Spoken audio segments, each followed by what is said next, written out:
right, let's dive into something that's deeply personal, but also incredibly common: a crisis of faith. You know that feeling, right? When the very ground beneath your beliefs starts to feel shaky.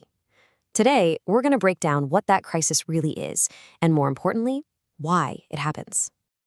I mean, have you ever been in a situation that's just so tough, so painful, that it makes you question everything you thought you knew for sure? It's a lonely place to be for sure, and that's exactly what the source material we're looking at today is all about.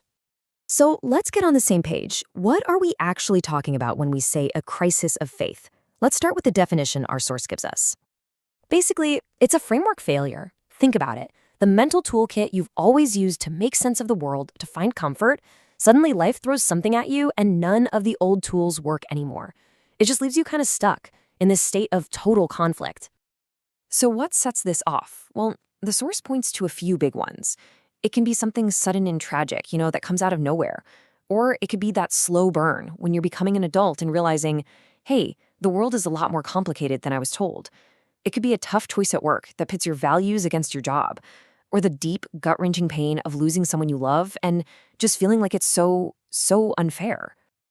So we know what can trigger it, but why does it shake us to our core?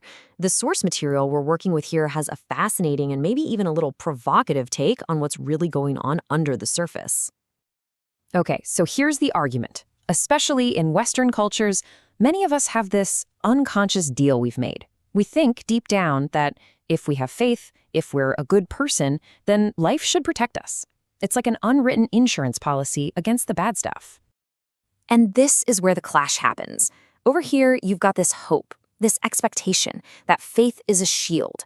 And over here, bam, you have the cold, hard reality that pain and unfairness are just part of being human. That gap between what we expect and what is, that's where the crisis of faith lives. So when that tragedy finally does strike, it's not just a bad thing that happened. Because of that unspoken deal, it feels personal. It feels like a judgment. You start asking yourself, what did I do wrong? Or maybe my faith just wasn't strong enough. The real problem isn't the event, it's the lens through which we're forced to see it. Okay, so if that expectation is the problem, what's the solution? Is there another way to look at all this? Well, according to our source material, the answer is a resounding yes. It offers a totally different way to think about faith and hardship. The source lays out this really stark contrast. You've got the Western model, where a bad experience can feel like a punishment, and if it's bad enough, faith gets lost. But then it compares that to models you might see in cultures influenced by Hinduism or Buddhism. In that view, every experience, the good and the bad, is seen as an opportunity to grow. So a crisis doesn't break your faith, it actually makes it stronger. This quote right here gets to the absolute heart of it. The source uses the example of childbirth, which is, an intensely painful experience, but it leads to something amazing, to incredible joy. It completely reframes suffering, not as a dead end, but as the potential beginning of something new and profound. Now, this isn't just about thinking positive thoughts. According to the source, making this mental shift can fundamentally change your faith from something fragile, something that can be broken, into something truly resilient. The source material actually maps this out as a 4-step journey. A lot of us start with blind faith. We believe things because that's what we were taught. Then the crisis hits. It's the big disruptor. But, and this is so important, it's not the end of the story. It's the start of the search. It's when you start actively looking for answers. And that search leads to what the source calls a living faith, a belief that's been tested, questioned, and earned through real life. So what does this living faith even look like? It's basically a shift in focus. You stop praying for a specific outcome, like, please don't let this bad thing happen, and you start trying to understand the universal principles at play, the fundamental rules of the game. The source uses karma, the idea of sowing and reaping, as a perfect example. Now hold on, it's really, really important to make a distinction here. This active, searching faith is the complete opposite of fatalism.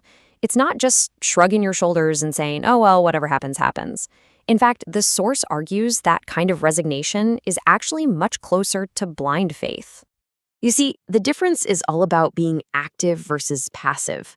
A fatalist just sits back and endures. But a person with a living faith leans in. They ask, okay, what's the lesson here? What can I learn from this? It's the difference between being a passenger in your own life and being the navigator. So when you look at it this way, the entire crisis gets reframed. The ground shaking under your feet isn't just a disaster, it's a powerful call to action. It's really a wake-up call. It's life knocking on your door and asking, hey, is what you believe really working for you? Is it deep enough to handle the real world? It's an invitation to go from a faith you just have to a faith you truly understand. So the goal of this whole search is pretty clear.